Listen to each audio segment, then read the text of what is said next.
อัตถกถาจารย์เป็นผู้ที่ขยายความนะบางบางอัตถกถานะครับก็เป็นปักกิณกเทศนาของพระสัมมาสัมพุทธเจ้านะซึ่งเราก็ยังพูดถึงใ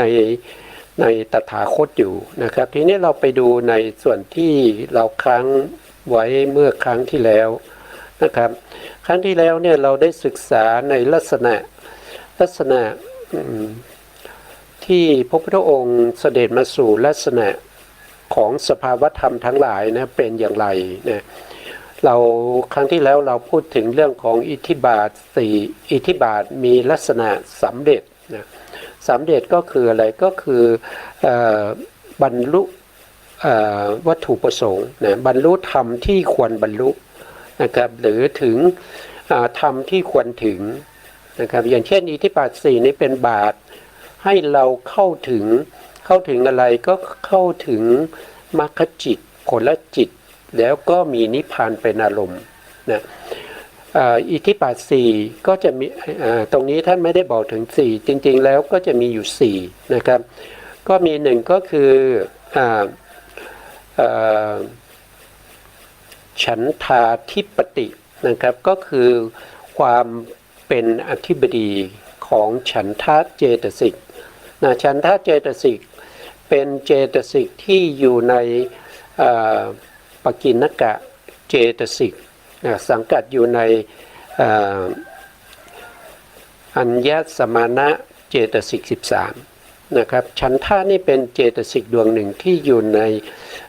ปกิณกะนะครับซึ่งฉันทะนี่เป็นความปรารถนานะครับปรารถนาในอารมณ์นะสภาวธรรมเขาคือปรารถนาในอารมณ์ถ้าพูดถึงลักษณะก็คือความสำเร็จนะความสำเร็จในอะไรก็คือสำเร็จในการที่มีฉันทะในการที่รวบรวมสภาวธรรมที่เป็นโพธิปักขิยธรรม37ประการให้เข้าถึงความเป็นอรหันต์นะครับเข้าถึงความเป็นพระอรหันต์มีฉันทะที่เป็นฉันทาธิปติเป็นองค์ที่1ในอิทธิบาท4องค์ที่2ก็จะเป็นวิริยาธิปตินะครับวิริยาธิปติก็คือเป็นใหญ่นะครับเป็นใหญ่เป็นอธิบดีในการปกครองสัมปยุตธรรมให้มีความเพียรทำหน้าที่ให้มีความสำเร็จในกิจนะครับในกิจที่นำไปสู่การเป็นโพชฌงค์7หรืออริยมรรคมีองค์8นะอันนี้คือวิริยะขาดวิริยะไม่ได้นะครับขาดวิริยะแล้วแม้กระทั่งฌานเราก็ไม่มีโอกาสจะได้นะขาดวิริยะแล้วมรรคผลนิพพานเราก็จะไม่ได้เห็นนะครับเพราะฉะนั้นวิริยะถึงเป็นอธิบดีนะครับวิริยะก็จะถ้าเราพูดถึงวิริยะเนี่ยก็จะมีอยู่3ระดับด้วยกันนะครับระดับที่1ก็คือเริ่มเพียรนะครับกำลังเริ่มต้นของความเพียรนะครับเราเรียกว่าเป็นเดี๋ยวนะครับก็จะเป็นสภาวธรรมที่เริ่มต้นผมก็จะไม่ค่อยจะจำเลยช่วงนี้นะครับก็คืออารพธาตุนะครับอารพธาตุก็คือความเพียรที่เริ่มต้นอันนี้เป็นความเพียรเริ่มแรกก็ยังไม่มีกำลังมากเท่าไหร่นะครับ2ก็เป็นระดับความเพียรระดับกลางนะครับก็เรียกว่าความเพียรที่มีกำลังมากขึ้นแล้วสามารถที่จะออกจากความเกียจคร้านได้นะอันนี้เราจะเรียกว่านิกัมมธาตุนะนิกัมมธาตุนะอันนี้เป็นความเพียรระดับกลางนะครับต่อไปความเพียรระดับเขาเรียกว่าเป็นความเพียรระดับสูงนั่นก็คือได้แก่ปาละกัมมธาตุ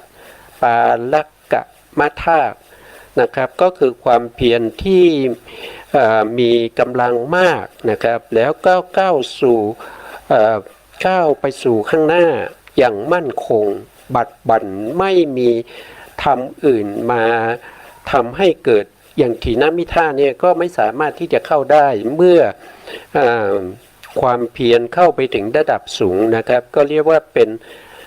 ปาลักกะมะธาตุนี่เป็นความเพียรเป็นอิทธิบาทด้วยนะครับเป็นอิทธิบาทด้วยนะองค์ที่สามนะครับองค์ที่สามก็ได้แก่จิตตาธิปตินะครับก็คือจิตที่มีกำลังนะครับมีกำลังในการที่เข้าถึงความเป็นอธิปดีนะอธิปดีก็คือความเป็นใหญ่เป็นผู้ปกครองเป็นสภาวธรรมที่ไม่มีสัมปยุตตธรรมไหนที่จะมีกำลังเทียบเท่ากับจิตตาธิปตินะครับส่วนข้อที่สี่นะครับในอธิปดีนะครับก็คือได้แก่วีมังสาธิปตินะครับวีมังสาธิปตินี้เป็นสภาวธรรมที่มีความเห็นถูกต้องตามความเป็นจริงไม่หลงไม่ลืมนะครับตัวนี้คือตัวปัญญานะเป็นตัวปัญญาไม่หลงไม่ลืมในสภาวะของสภาวะของธรรมที่เป็นกุศลหรือธรรมที่เป็นอกุศลหรือเป็นอภยกตะนะตัววีมังสาธิปตินี้จะแยกแยะได้จะวิจัยธรรมเหล่านี้ได้ด้วยความเป็นอธิปดีเป็นใหญ่เป็นผู้ปกครองอธิปดีนี้จะเกิดขึ้นได้เฉพาะในชวนาจิตนะเฉพาะในชวนาจิตที่มีเหตุสองขึ้นไปชวนาที่มีเหตุหนึ่งเราไม่คือเขาไม่สามารถที่จะเข้าถึงอธิปดีได้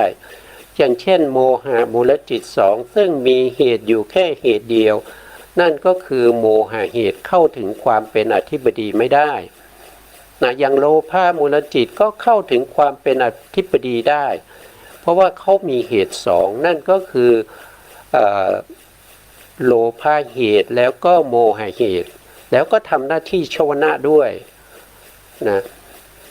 ลักษณะของอธิปดีนี้เขาเป็นใหญ่จะไม่มีสภาวธรรมอื่นที่มีความเป็นใหญ่เสมอเหมือนได้ในขณะที่เขาเป็นอธิปดีนะครับก็คือเป็นใหญ่นะครับลักษณะก็คือความสำเร็จเขาสำเร็จถึงความเป็นอธิปดีได้นะต่อไปเราก็จะพูดถึงอินทรีย์นะครับเราก็จะพูดถึงอินทรีย์อินทรีย์มีลักษณะเป็นใหญ่นะครับเป็นใหญ่ยิ่งนะครับอินทรีย์กับอธิปดีจะมีกำลังมากกว่าอินทรีย์นะครับอินทรีย์นี้เป็นผู้ปกครองนะครับในสภาวธรรมนะครับแล้วก็มีอินทรีย์ที่เสมอเหมือนมีกำลังนะครับปกติแล้วเราไปปฏิบัติธรรมเนี่ยท่านจะให้เราปรับอินทรีย์นะครับอินทรีย์ในที่นี้เขาพูดถึงอินทรีย์ห้านะครับอินทรีย์ห้าจริงๆแล้วอินทรีย์นะมีอยู่22แต่พระธรรมว่าโดยองค์ธรรมเนี่ยก็จะมีอยู่16นะมีอยู่16แต่ที่เราจะต้องมีการปรับอินทรีย์เพื่อให้เข้าถึง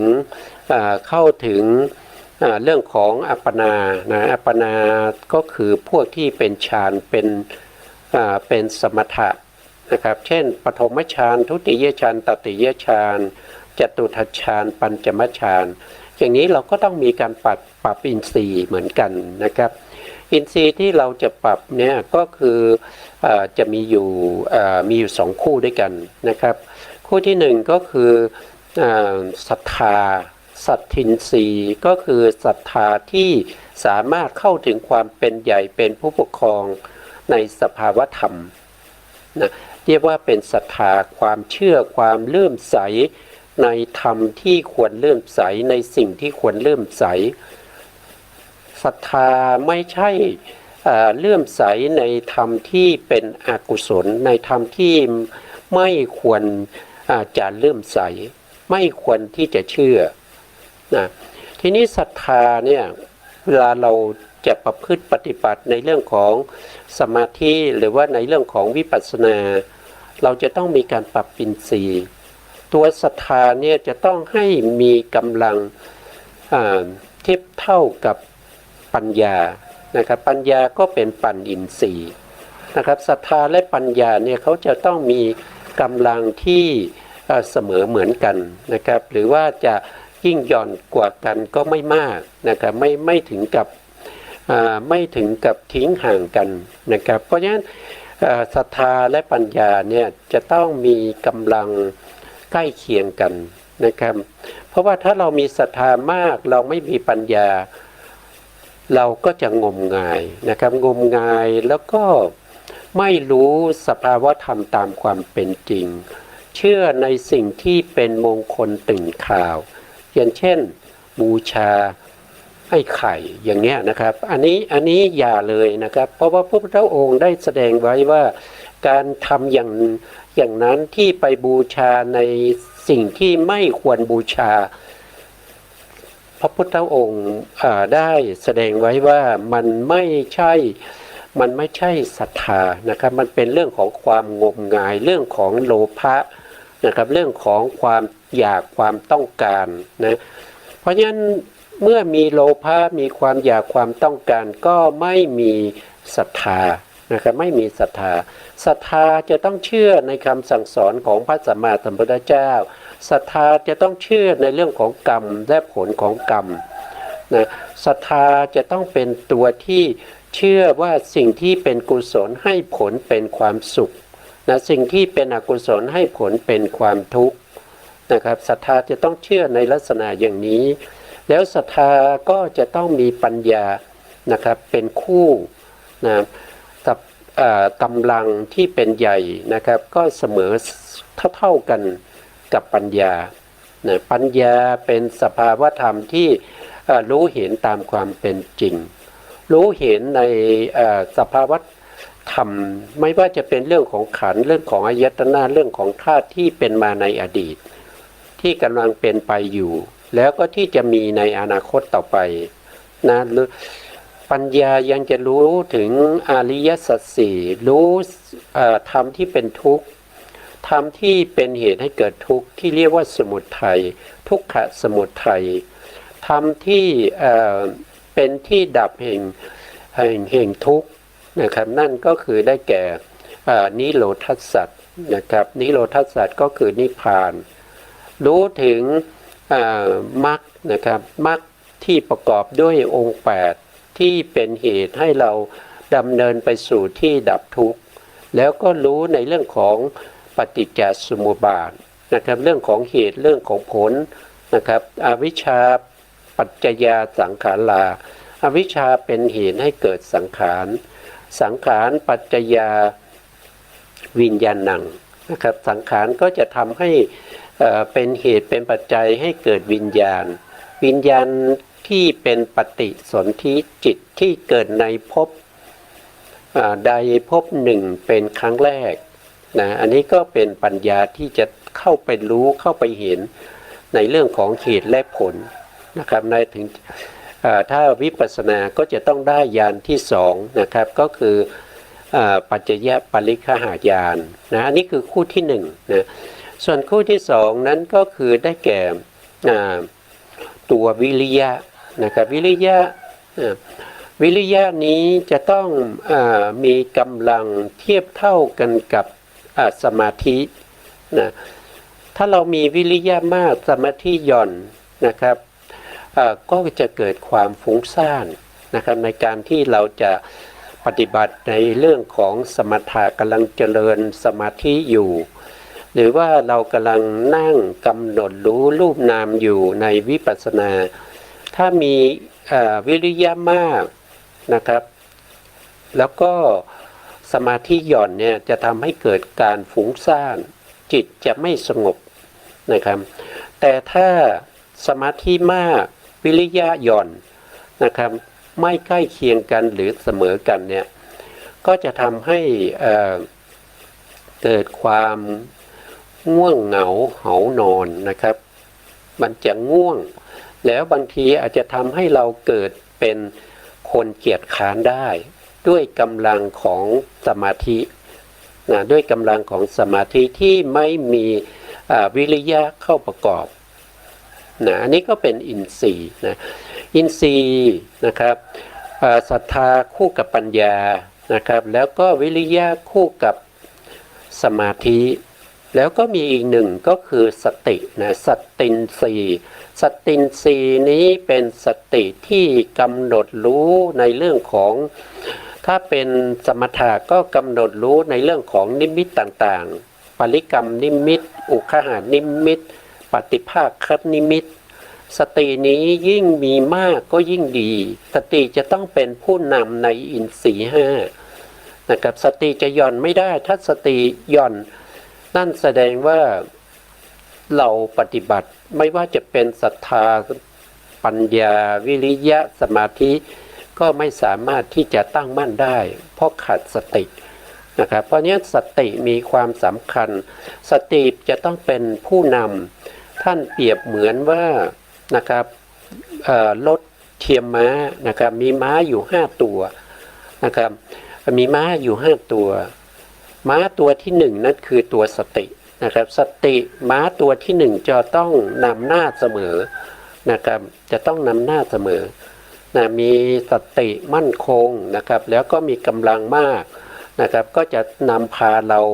ไปสู่สภาวธรรมที่มีความสงบนะมีความสงบในทั้งจิตแล้วก็ทั้งเจตสิกนะสามารถเข้าถึงอัปปนาฌานได้นะนี่ก็มีความสำคัญนะครับ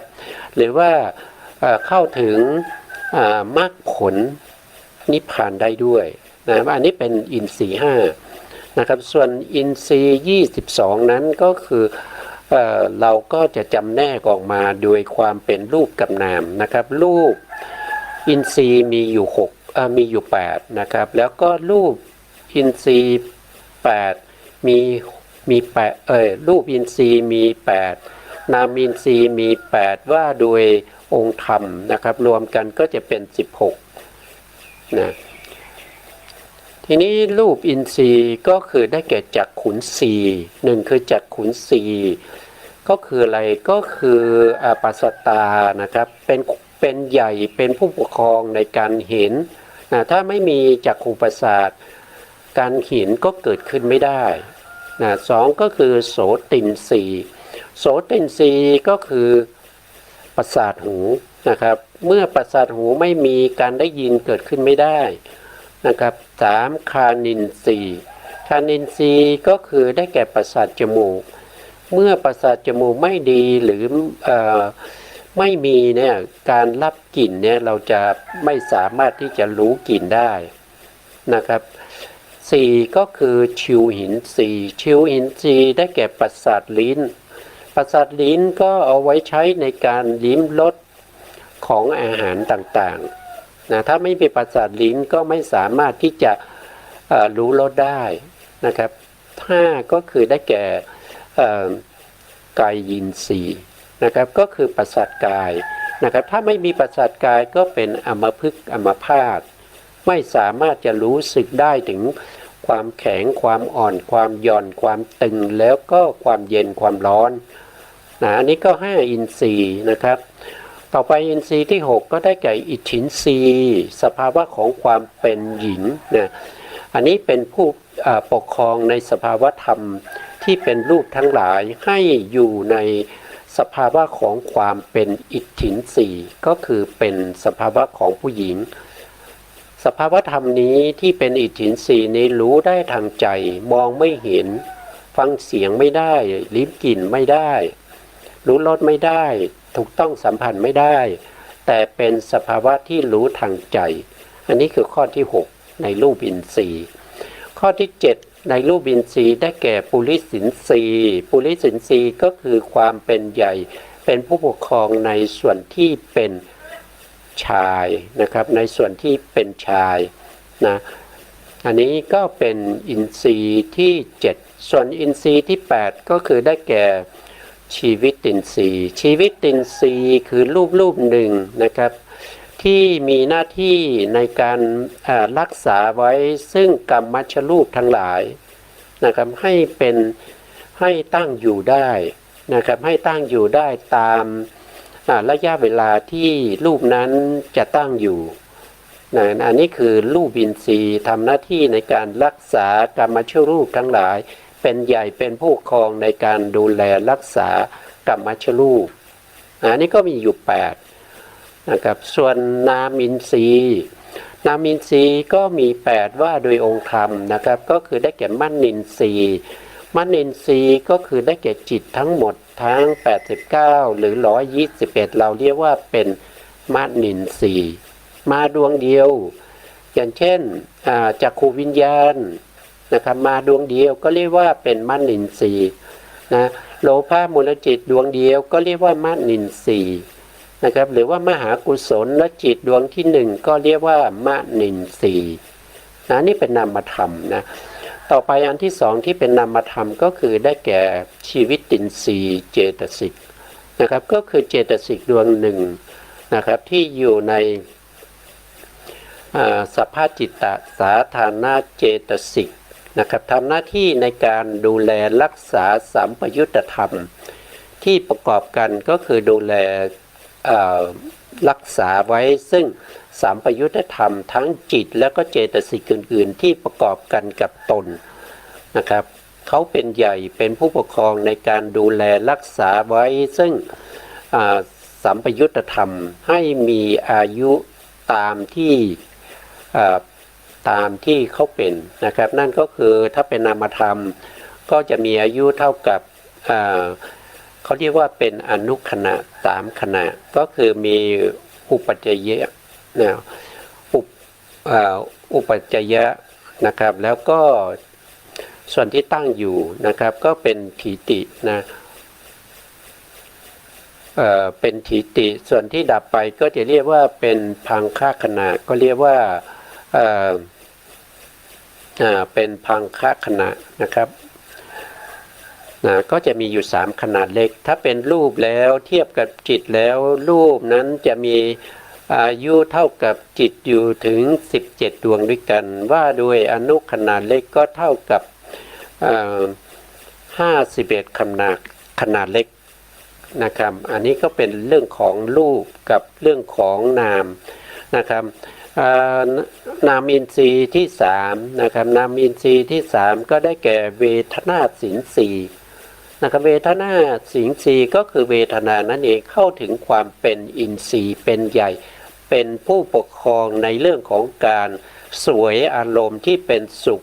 นะครับสวยอารมณ์ที่เป็นทุกข์สวยอารมณ์ที่เป็นอุเบกขาก็คือไม่ทุกข์ไม่สุขอันนี้คือความเป็นใหญ่ในเรื่องของการสวยอารมณ์ก็คือได้แก่ตัวเวทนาเรียกว่าเวทนาสินสี่นะครับเวทนาสินสี่ต่อไปก็จะเป็นสัทธินรีนะครับสัทธินรีก็คือได้แก่ศรัทธานะครับศรัทธานี้ได้พูดไปเมื่อก่อนหน้านั้นนะครับศรัทธาแล้วก็วิริยินทรีย์ก็คือได้แก่วิริยะนะครับก็เป็นองค์ที่5นะครับองค์ที่6ก็ได้แก่สตินะครับก็คือสตินทรีย์นะครับองค์ที่7ก็คือได้แก่สมาธินทรีย์นะครับก็คือสมาธิเป็นใหญ่ในการตั้งมั่นนะครับในความสงบในอารมณ์เดียวนะครับก็คือสมาธิองค์ธรรมได้แก่เอกคตานะครับองค์ที่8ก็คือได้แก่ปัญญานะครับหรือเป็นสภาวธรรมที่รู้เห็นตามความเป็นจริงเป็นใหญ่ในการรู้เห็นตามความเป็นจริงนะครับสิ่งไหนเป็นอย่างไรก็รู้ตามนั้นไม่ต้องไปเสริมเติมแต่งนะครับให้เขานะครับการเสริมการเติมแต่งนั้นไม่ได้มาจากปัญญานะครับปัญญาจะต้องเป็นผู้ที่รู้เห็นตามความเป็นจริงตามสภาวธรรมที่เขาเป็นนะครับอย่างเช่นเราศึกษาในเรื่องของลักษณะที่พระพุทธองค์เสด็จมาสู่ลักษณะเหล่านี้ได้ก็เพราะว่ามีปัญญานะครับมีปัญญาจึงมาสู่ลักษณะอย่างนี้นะครับส่วนนามินทรีย์ที่กระจายออกไปอีกนั้นเราจะไม่พูดถึงแล้วนะครับอันนี้ก็เอาไว้แค่นี้นะครับให้รู้ว่ารูปอินทรีย์มี8นามินทรีย์มี8นะครับมีลักษณะอย่างไรอินทรีย์ก็คือลักษณะเขาก็คือเป็นใหญ่ยิ่งนะครับ เป็นใหญ่ยิ่งในสภาวธรรมที่เกิดขึ้นพร้อมกันนะครับเราเรียกว่าเป็นสัมปยุตตธรรมนั่นเองนะต่อไปก็คือพละนะ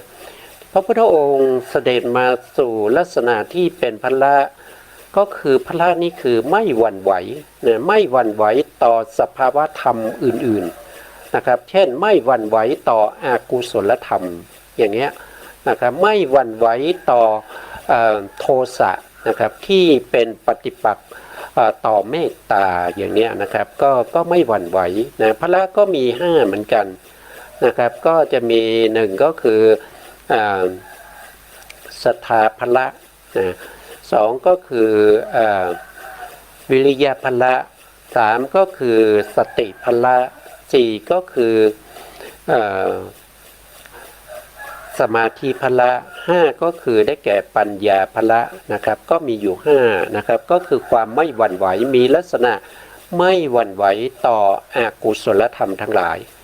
นะต่อไปโพชฌงค์นะครับโพชฌง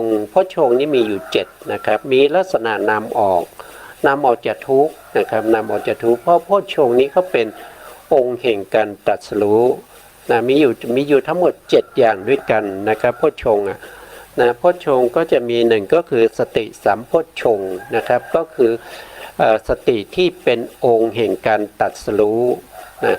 อันที่2ก็ได้แก่ธรรมวิจยะสัมโพชฌงค์ก็คือองค์แห่งการตรัสรู้คือตัวปัญญานะครับตัวปัญญาที่รู้เห็นตามสภาวะความเป็นจริงของสภาวะของความเป็นรูปเป็นนามนะอันนี้คือการวิจัยในเรื่องของสภาวธรรมที่เป็นอารมณ์ให้แก่โพชฌงค์นะครับก็คือธรรมวิจยะสัมโพชฌงค์นะอันที่3ก็คือวิริยะสัมโพชฌงค์นะวิริยะก็คือมีความเพียรมีความ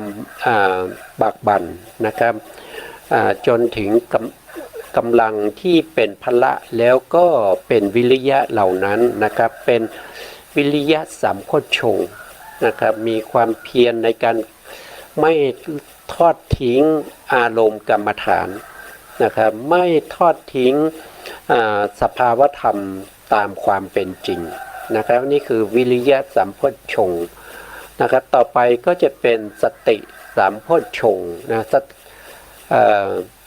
โทษทีปีติสัมโพชฌงค์องค์ที่4นะครับก็คือ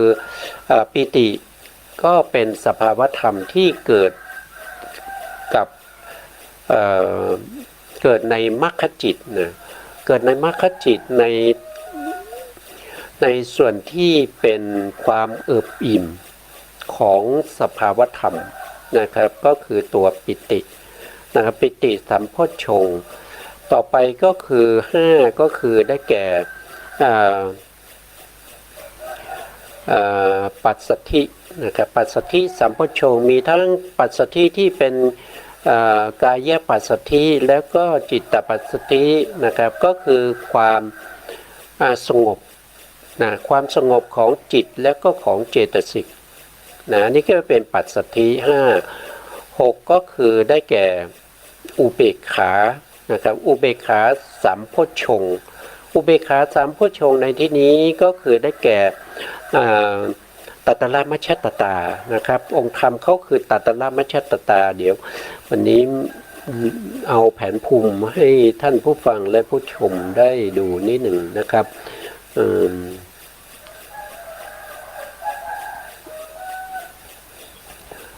นะก็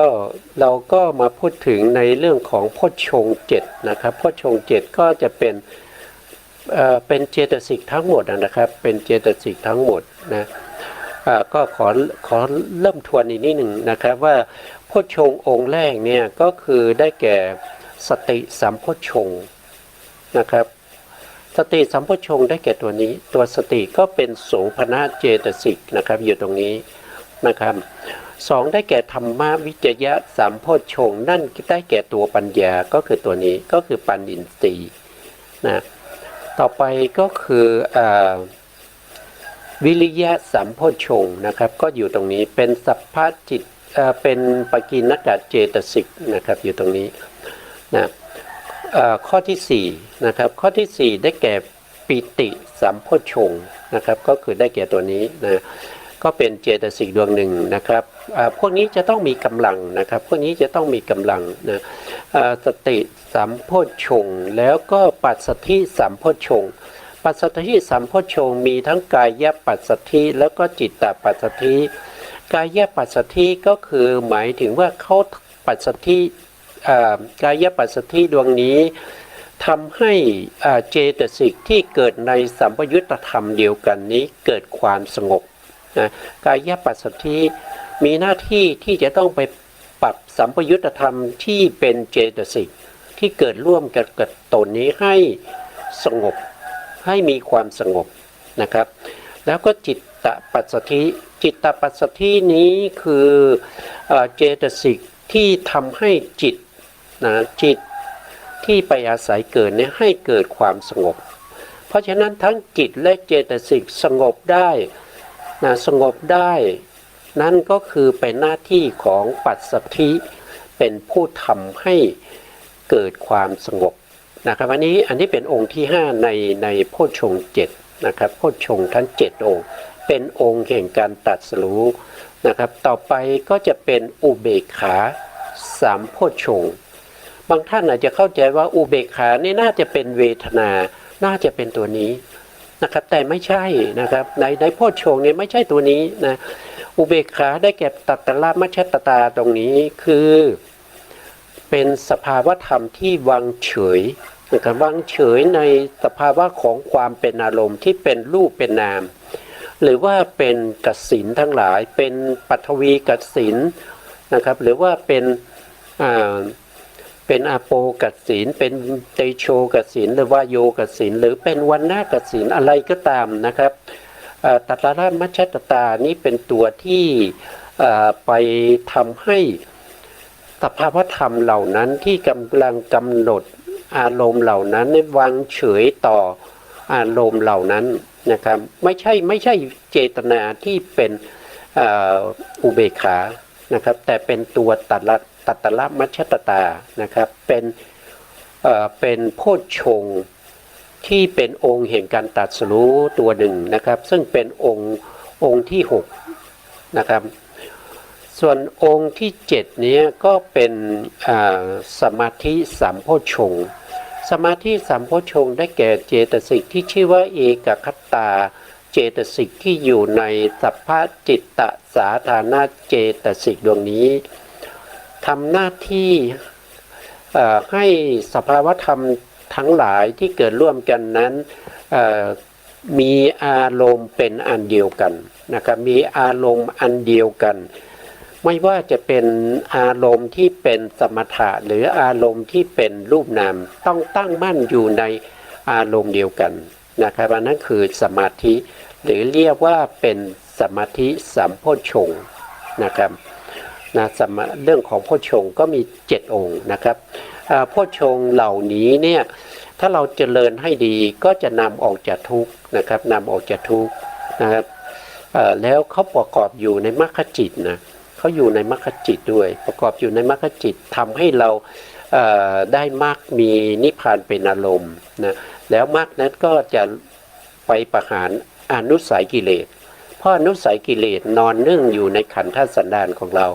ผู้ที่จะประหารได้นั่นก็คือมรรคเท่านั้นนะมรรคจิตเท่านั้นมรรคจิตมี4ก็จะประหารอนุสัยกิเลสตามลักษณะของตัวเองเท่านั้นเองนะครับตามสมควรแก่มรรคนั้นๆนะทีนี้มรรคก็นำมาสู่อะไรนำมาสู่เหตุคืออะไรเหตุในที่นี้ก็คือเหตุที่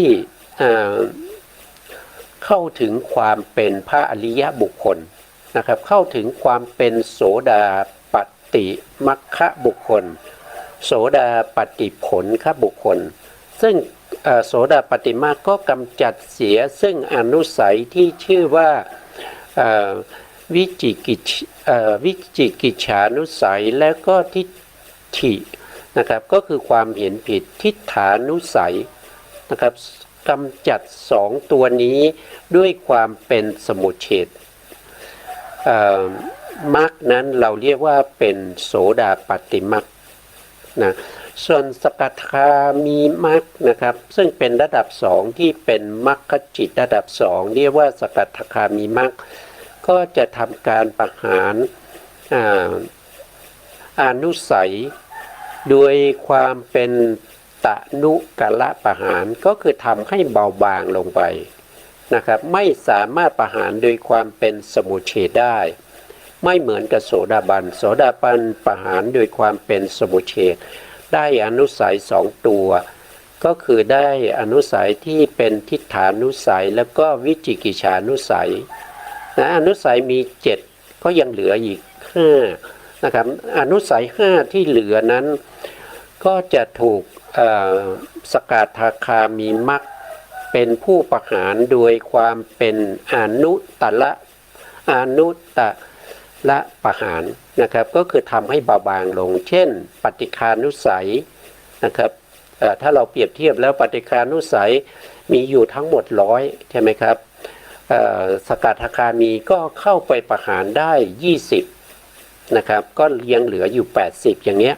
นะครับเรียกว่าทำให้เบาบางตนุกละประหารนะครับมานานุสัยมีอยู่100เต็มนะครับโสดาปัตติมรรคก็เข้าไปประหาร20นะครับก็จะเหลืออยู่เฉพาะ80อย่างนี้เป็นต้นนะครับทั้ง5ตัวนะทีนี้ถ้าเป็นพระอนาคามีเป็นอนาคามีมรรคอนาคามีมรรคก็เข้าไปประหารอนุสัยนะครับเข้าไปประหารอนุสัยที่เราเรียกว่าเป็นปฏิฆานุสัยนะครับที่สกทาคามีประหารเหลือ80อนาคามีประหารก็เข้าไปประหารทั้ง80เลยให้หมดไปเลยนะครับเป็นสมุจเฉทประหารแล้วนอกจากนั้นอนาคามีมรรคยังเข้าไปประหารกามราคานุสัยด้วยความเป็นสมุจเฉทด้วยนะครับกามราคานุสัยเนี่ยก็ถูกประหารมาตั้งแต่โสดาปัตติมรรคโดยความเป็นตนุกละประหารนะครับไปแล้ว10นะสมมตินะอันนี้เป็นอุปไมยมีอยู่100ส่วนโสดาปัตติมรรคประหารไปแล้ว10ก็เหลือ90เหลือ90สกทาคามีมรรคก็มาประหารอีกก็เหลืออยู่ประหารไปอีก10ก็เหลืออยู่80ทีนี้80นี้ก็ถูกประหารด้วยอานาคามีมรรคทั้งหมดเลยนะครับเพราะฉะนั้นกามราคานุสัยก็จะไม่มีอีกนะก็จะไม่มีอีกนะอานาคามีมรรคเนี่ยประหารอนุสัยโดยความเป็นสมุจเฉทได้2ตัวก็คือกามราคานุสัยกับปฏิฆานุสัยเพราะฉะนั้นอนุสัยก็จะเหลืออยู่3นะครับก็จะมี1ก็คือมานานุสัยนะ2ก็คืออวิชชานุสัยนะครับแล้วก็มีอีก1ตัวนะครับจำอีก1ก็คืออะไรเอ่ยนะครับอะไรเอ่ยเนี่ยก็ลืมไปแล้วนะครับอนุสัยนะอนุสัยผมต้องติดทำทุกฝันไปผมมีรายละเอียดอยู่นะครับก็ไม่อยากจะติดนะครับเรื่องของอนุสัยนะครับเรื่องของอนุสัยก็จะอยู่ในยมกะนะครับอนุสัยนะอนุสัยนะครับอันนี้เป็นเรื่องอันนี้ผมก็นำมาจากหลักสูตรที่เขาศึกษายมกะเบื้องบนนะครับเบื้องบน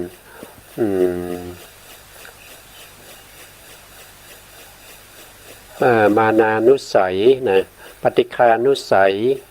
นะครับตัวแรกก็คือกามราคานุสัยนะอันที่2ได้แก่ปฏิฆานุสัยนะอันนี้ถูกประหารปฏิฆานุสัยนี้ถูกประหารไปด้วยโดยสมุจเฉทก็คือพระอนาคามีนะครับแล้วก็กามราคานุสัยโดยสมุจเฉทก็คือพระอนาคามีนะครับทีนี้มานานุสัย มานานุสัยเนี่ยผู้ที่จะประหารได้จะต้องเป็นพระอรหันต์นะได้ตัวนี้ตัวหนึ่งนะครับต่อมาทิฏฐานุสัยนี้ถูกประหารด้วยโสดาปัตติมรรคนะโสดาปัตติมรรคต่อมาวิจิกิจฉานุสัยก็ถูกประหารด้วยโสดาปัตติมรรคนะครับภาวะราคานุสัยนะครับอันนี้ถูกประหารด้วยพระอรหันต์นะเพราะฉะนั้นก็จะได้ครบ3แล้วนะครับก็คือ1ก็คือมานานุสัยนะที่พระอรหันต์ท่านประหารโดยความเป็นสมุจเฉทนะครับก็คือมานานุสัย2คือภาวะราคานุสัย3ก็คืออวิชชานุสัยนะครับก็ครบ3ก็พอดีนะครับก็พอดีนะไม่อันนี้เราเรียกว่าเป็นลักษณะมากมีลักษณะเป็นเหตุให้ประหารอนุสัยทั้งหลายนะครับเป็นเหตุในการประหารอนุสัยนะครับมรรคจิตนะมรรคจิตนะครับแล้วก็เป็นเหตุให้เข้าถึงนิพพานด้วยนะครับก็มีอยู่หลายในด้วยกันนะครับต่อไปนะครับก็คือสัจจะนะสัจจะมีลักษณะแท้นะครับก็คือสัจจะมี4ใช่ไหมครับสัจจะที่เป็นทุกขสัจนะสัจจะที่เป็นทุกขสัจเนี่ยเราก็รู้นะครับมีจริงไหมนะครับถามตัวเองว่ามีจริงไหมก็ตอบว่ามีจริงนะครับใครที่ไม่เคยมีทุกข์นะครับที่เกิดมาแล้วไม่เคยมีทุกข์มันไม่มีนะครับถึงแม้จะเกิดเป็นพรหมนะครับถึงแม้จะเกิดเป็นพรหมก็ยังมีทุกข์อยู่นะครับทุกข์ของพรหมก็คือถ้าท่านรู้ว่าท่านจะจุตินะครับท่านจะจุตินั่นคือท่านจะตายจากความเป็นพรหมแล้วท่านก็ดูอีกทีนึงว่าท่านจะไปเกิดที่ไหนนะครับท่านก็จะมาเกิดเป็นมนุษย์หรือเทวดาตามสมควรนะครับเมื่อมาเกิดเป็นมนุษย์ก็จะรู้สึกมีความทุกข์แต่ถ้าเป็นพรหมเนี่ยจะมีความทุกข์ไม่มากนะครับแต่มีแต่ความสุขนะแต่ว่าพรหมเนี่ยเมื่อรู้ว่าตัวเองจะต้องตายก็เป็นทุกข์นะจะต้องตายจากความเป็นพรหมจะต้องทิ้งนะครับที่อยู่ของพรหมแล้วนะครับจะต้องไปเกิดที่ไหนไปเกิดเป็นมนุษย์หรือไปเกิดเป็นเทวดานะเขาก็จะมีความทุกข์นะเขามีความทุกข์เพราะพรหมมีความสุขมากกว่าความทุกข์แต่ถ้ารู้ว่าตัวเองจะต้องตายก็จะต้องมีความทุกข์ถึงแม้ว่าเขาไม่มีสภาวะของความแก่ชรานะครับไม่มีความแก่ชราไม่มีความปวดเมื่อยนะครับไม่มีความทุกข์ที่เป็นทุกขทุกข์นะครับแต่เขายังมีทุกข์ที่เป็นวิปริณามทุกข์ก็คือความสุขของเขานะครับที่มีความสุขมากนั้นความสุขก็ตั้งอยู่ได้ไม่นานนะครับมันก็จะเปลี่ยนแปลงไปนะครับเมื่อรู้ว่าตัวเองจะต้องไปเกิดเป็นมนุษย์ก็จะมีความทุกข์นะอันนั้นเป็นทุกข์เป็นทุกขสัจจะเป็นทุกข์ที่สัตว์ทั้งหลายหนีไม่พ้นเป็นสัจจะเป็นความจริงแท้นะครับอันที่สองก็คือเหตุให้เกิดทุกข์นะเหตุให้เกิดทุกข์ทั้งที่เป็นสัจจะก็คือได้แก่โลภะเจตสิกนะครับที่เป็นสมุทัยทำให้สัตว์ทั้งหลายต้องเวียนว่ายตายเกิดนะแล้วก็ยังมีสมุทัยที่เป็นแบบสามัญอีกเช่นอกุศลนะอกุศลจิตก็เป็นเหตุให้เกิดนะกุศลจิตก็เป็นเหตุให้เกิดเวียนว่ายตายเกิดนะครับอกุศลให้ไปเวียนว่ายตายเกิดอยู่ในอบายนะครับแต่ถ้าเป็นกุศลก็จะให้เกิดอยู่ในกามสุคติภูมิ7มีเทวดา6มนุษย์1นะครับแล้วก็นอกจากนั้นยังมีสัจจะที่เป็นที่ดับแห่งทุกข์ทั้งหลายนั่นเรียกว่าเป็นพระนิพพานนิพพานเป็นสัจธรรมเป็นสภาวะที่มีลักษณะเป็นสันติลักขณังนะครับเป็นสภาวะที่เป็นสุขไม่มีทุกข์นะไม่มีทุกข์นิพพานเป็นสภาวะที่เที่ยงนิพพานเป็นสภาวะที่เป็นสุขนิพพานเป็นอนัตตาในพระไตรลักษณ์ทั้ง3นี้นิพพานเป็นได้อย่างเดียวนั่นก็คือเป็นอนัตตานะแล้วนอกจากนั้นนะครับก็ยังมีอริยมรรคมีองค์8นะอริยมรรคมีองค์8เป็นที่นำไปสู่ความดับทุกข์เข้าสู่ความ ถึงพระนิพพานแล้วก็เข้าไปประหารเสียซึ่งอนุสัยกิเลสทั้งหลายที่นอนเนื่องอยู่ในขันธสันดานอันนี้ก็เป็นลักษณะที่แท้จริงนะครับทุกข์เป็นทุกข์จริงๆนะเหตุก็ให้เกิดทุกข์ก็เป็นเหตุจริงๆนะครับเขานำไปสู่ความทุกข์นะอันนี้เป็นสัจธรรมเป็นลักษณะแท้จริงมีจริงๆนะครับใครที่ไม่เคยเห็นนะครับก็จริงๆแล้วเห็นอยู่ตลอดเวลานะครับแต่เพียงแต่ไม่มีปัญญาให้เข้าไปเห็นว่าสิ่งนี้เป็นทุกข์สิ่งนี้เป็นเหตุให้เกิดทุกข์สิ่งนี้เป็นหนทางแห่งการดับทุกข์สิ่งนี้เป็นที่ดับทุกข์เนี่ยเรามองไม่เห็นนะแต่สภาวะธรรมเหล่านี้ก็เกิดอยู่ตลอดเวลานะครับไม่ได้ทอดทิ้งเราไปเลยนะแต่เราขาดปัญญาจึงมองไม่เห็นนะต่อมาก็คือสมถะนะครับมีลักษณะไม่ฟุ้งซ่านสมถะก็คือสมาธิมีกุศลฌานจิตนะที่เป็นกุศลนะครับก็รู้ในอารมณ์เดียวไม่ฟุ้งไปในอารมณ์อื่นนะครับอย่างเช่นมีปฐวีนะครับเป็นอารมณ์นะครับมีธาตุดินเป็นอารมณ์เขาก็จะตั้งมั่นอยู่ในธาตุดินนั้นนะครับไม่ฟุ้งซ่านไปที่อื่นนะครับ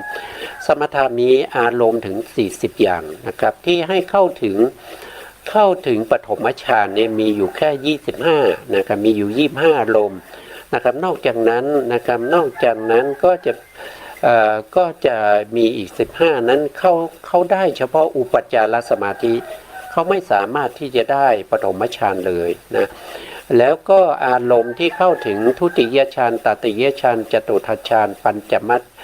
จตุทัชฌานนี้ก็จะมีอยู่แค่14นะครับมีอยู่แค่14นะแล้วก็ถ้าเป็นฌาน5ก็จะเหลือแค่12เท่านั้นเขาจะเหลือแค่12นะครับแล้วก็ถ้าจะไปสู่อรูปฌานที่ฌาน5ก็จะเหลือแค่9เท่านั้นเองนะอันนี้เป็นสมถะนะครับเป็นลักษณะไม่ฟุ้งซ่านตั้งมั่นอยู่ในอารมณ์เดียวอารมณ์นั้นจะต้องเป็นประเภทที่เป็นสมถะนะครับเป็นอารมณ์ของสมถะ40ประการด้วยกันนะต่อไปวิปัสสนานะครับวิปัสสนามีลักษณะตามพิจารณาเห็นอะไรก็คือเห็นสภาวธรรมเหล่านั้นตามความเป็นจริงเขาเป็นอะไรก็เห็นตามนั้นเขาเป็นอย่างเช่นรูปารมณ์เนี่ยเป็นสภาวะของความเป็นสีวิปัสสนาก็ตามเห็นลักษณะตามความเป็นจริงว่าสิ่งเหล่านี้ที่ตาที่จักขูวิญญาณอาศัยตาแล้วก็เกิดขึ้นเห็นสีเหล่านั้นก็เป็นแต่สภาวะของความเป็นสีไม่ใช่สัตว์ไม่ใช่บุคคลไม่ได้เป็นตัวตนว่างเปล่าจากความหมายแห่งความเป็นตัวตนทั้งหลายนี่เป็นลักษณะของวิปัสสนาที่ตามพิจารณาเห็นสภาวธรรมเหล่านั้นถ้าเราเห็นแล้วเป็นผู้หญิงผู้ชายเป็นศาลาวิหารเป็นพระเป็นชีอันนั้นไม่ใช่วิปัสสนาไม่ใช่วิปัสสนาตอนแรกเราต้องเห็นเป็นรูปเป็นนามก่อนเพราะว่าญาณที่1ชื่อเขาก็บอกอยู่แล้วว่าเป็นนามรูปปริเฉทญาณนะครับไม่ใช่บัญญัตินามไม่ใช่นะญาณแรกต้องเห็นนามรูปปริเฉทญาณก่อนนะครับถึงญาณที่3เราถึงจะเห็นเป็นบัญญัตินะบัญญัตินั้นก็คือได้แก่พระไตรลักษณ์นะครับเห็นความเป็นอนิจจังทุกขังอนัตตาในญาณที่3นะครับสามารถสนญาณนะครับต่อไปนะครับตรงนี้ท่านบอกว่าทั้งสมถะแล้วก็วิปัสสนาสมถะและวิปัสสนามีลักษณะที่มีกิจเป็นหนึ่งนะครับมีกิจเป็นหนึ่งสมถะก็มีกิจเป็นหนึ่งก็คือทำให้จิตนั้นสงบเข้าถึงความเป็นฌานจิตได้มีอารมณ์เดียวเท่านั้นตั้งมั่นอยู่ในอารมณ์นั้นตามระยะเวลาที่เรากำหนดนะครับนั่นก็เรียกว่าเป็นสมถะนะส่วนวิปัสสนานะครับก็มีลักษณะกิจของเขาก็คือวิปัสสนา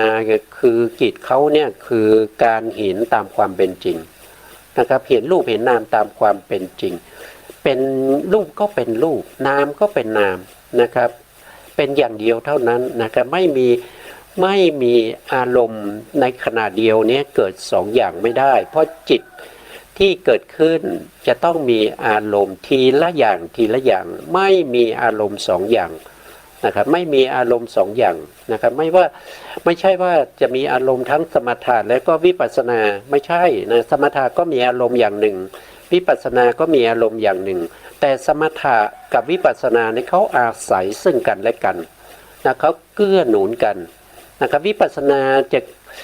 จะเกิดขึ้นไม่ได้เลยถ้าไม่มีสมาธินะไม่มีสมถะที่เป็นสมาธิระดับอุปจารสมาธิแล้วก็สมาธิที่เกินกว่าอุปจารสมาธิที่เป็น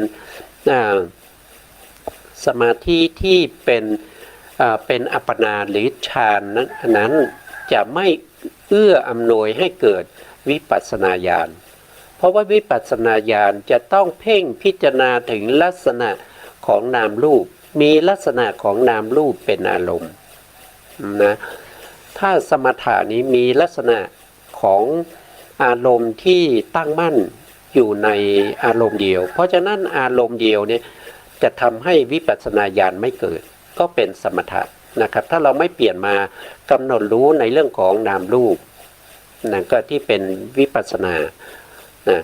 แต่ทั้งสองนี้อาศัยซึ่งกันและกันนะครับวิปัสสนาต้องอาศัยสมถะนะครับถึงจะเกิดขึ้นเป็นวิปัสสนาญาณได้นะต่อไปนะครับธรรมที่เป็นขนานคู่มีลักษณะไม่กลับกลายนะครับก็คือหมายถึงว่าสมถะกับวิปัสสนาเป็นธรรมคู่กันอาศัยซึ่งกันและกันนะครับมีลักษณะไม่กลับกลายก็คือไม่เปลี่ยนไปเปลี่ยนมานะครับไม่กลายเป็นอย่างอื่นนะครับต่อไปนะครับศีลวิสุทธินะศีลวิสุทธิก็คือความบริสุทธิ์ของศีลนะครับความบริสุทธิ์ของศีลก็มีทั้งที่เป็นศีลห้านะครับผู้ที่เป็นฆราวาสนะครับก็รักษาศีลห้าเป็นอธิศีลบางครั้งเราจะเรียกว่าเป็นปาติโมกข์ด้วยนะครับเป็นปาติโมกข์ของคฤหัสถ์นะครับก็จะมีศีลห้าศีลห้าต้องบริสุทธิ์ศีลห้าเป็นศีลที่การอบายนะครับศีลห้ายังเป็นพื้นฐานของศีลอื่นๆไม่ว่าจะเป็นศีล8ศีล10หรือศีล227หรือว่า311ก็มาจากศีลห้าเมื่อเรารักษาศีลห้าให้บริสุทธิ์นะครับเราก็สามารถที่จะได้ศีลที่บริสุทธิ์ที่เรียกว่าเป็นอาทิศีลเพราะว่าเราเป็นฆรหัสถ์นะครับเราเป็นฆรหัสถ์แล้วเราไม่ต้องไปอบายเมื่อศีลห้าของเราบริสุทธิ์นะครับศีลวิสุทธิก็คือศีลที่บริสุทธิ์มีลักษณะสำรวมคืออะไรสำรวมก็คือการปิดกั้นอะไรปิดกั้นอกุศลธรรมไม่ให้อกุศลธรรมนี้เข้ามาในใจของเราได้นะครับการประพฤติปฏิบัติที่เป็นไปทางวาจาแล้วก็ทางกายก็เป็นกายกรรมที่สุจริตวจีกรรมที่สุจริตนะครับไม่ตกไปสู่ทุจริตก็คือศีลนี้เป็นตัวที่ปิดกั้นอกุศลธรรมทั้งหลายนะครับก็เรียกว่าเป็นสำรวมสังวรนะพวกนี้เป็นการปิดกั้นมีลักษณะสำรวมก็คือปิดกั้นอกุศลไม่ให้เข้ามาทางใจนะครับนะต่อไปนะครับก็คือจิตตวิสุทธิในที่นี้ก็คือหมายถึงสมาธินะครับสมาธิที่ตั้งมั่นอยู่ในอารมณ์เดียวเช่นปัทวีนะครับหรือว่าเรียกว่าเป็นกสิณ10อย่างเงี้ยสุภาษ10อนุสติ10นะครับแล้วก็พรหมวิหาร4อาหารเลยปฏิกูลสัญญา1จัตุธาตุววัฏฐาน1แล้วก็ยังมีอารูปปัจฉานี4นะครับสิ่งเหล่านี้เรียกว่าเป็นจิตตวิสุทธิก็คืออารมณ์ที่ตั้งมั่นอยู่ในอารมณ์ที่เป็นสมถะมีลักษณะไม่ฟุ้งซ่าน เป็นจิตตวิสุทธินะครับตรงนี้เราคงต้องเอาไว้ในโอกาสต่อไปนะครับเพราะวันนี้เวลาเราหมดอีกแล้วนะ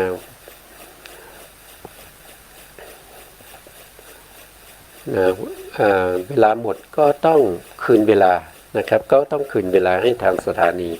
นะครับตัวท้ายนี้ขอแก่ขอบพระคุณพระครูสมุทรวิสุวัฒน์วรกิจโจผู้อำนวยการสถานี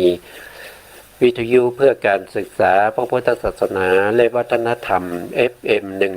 104.5 เมกะเฮิรตซ์วัดฝายหินจังหวัดเชียงใหม่และขอกับขอบพระคุณพระครูปริยัติยานุศาสตร์และขอบคุณท่านผู้การธนเตชะและก็ขอบคุณท่านผู้ฟังและผู้ชมทุกท่านที่ติดตามในรายการศึกษาพระสัทธรรมเพื่อการพ้นทุกข์นะครับวันนี้ลาไปก่อนครับพบกันใหม่ในโอกาสต่อไปครับสวัสดีครับ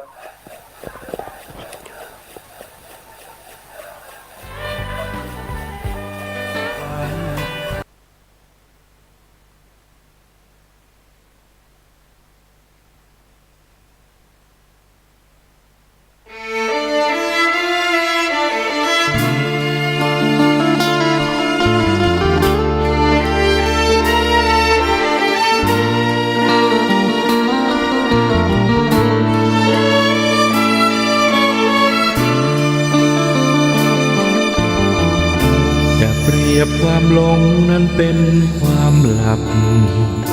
ที่ไม่ขยับเปลี่ยนปรับขยับขยายความคิดความเชื่อผู้มีความหลงมากมายจะเปรียบก็คล้ายเป็นแค่ความฝันปล่อยจิตให้ฝันทะยานเหิมไม่รู้ตัวเซ่อใจเหม่ออยู่เพียงอย่างนั้นถ้ายังไม่ตื่นไม่รู้ว่าตัวเองฝัน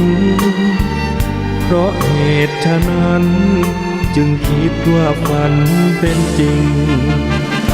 ยินดียินร้ายต่อเหตุการณ์ที่ฝันเวลาคืนวันผ่านหน้าเสียดายยิ่งหลงเสพว่าสุขสนุกกับของไม่จริงไม่ยอมละ